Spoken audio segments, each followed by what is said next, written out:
application filed by Vishwavedic Sanatan Sangh was heard by the Angul Delhi High Court. During the hearing, the court noted that the petition lacked specific data indicating misuse of the graves or violations of jail rules. The bench emphasized the need for concrete evidence showing infringement of regulations, suggesting that without such proof, the petition could not be granted. Today, a public interest litigation filed by Vishwavedic Sanatan Sangh was listed before the Honorable Delhi High Court for hearing.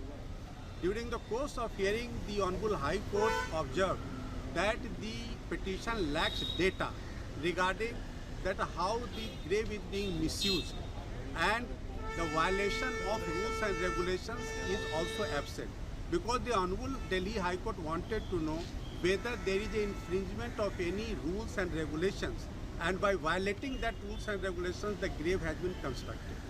The Honorable Delhi High Court was also of the opinion that this is the government decision and we cannot interfere in the decision of the government, because that decision appears to be based on the rules and regulations.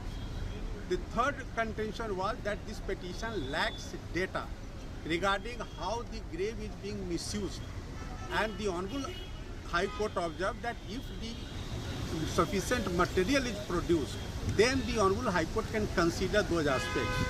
But the High Court made very clear that since the grave is existing for last so many years, since 2013, therefore they were reluctant to interfere in that demolition or shifting of that grave. So therefore the Honorable High Court has permitted the petitioner to withdraw with liberty to file fresh, provided they have material to support the prayer made in the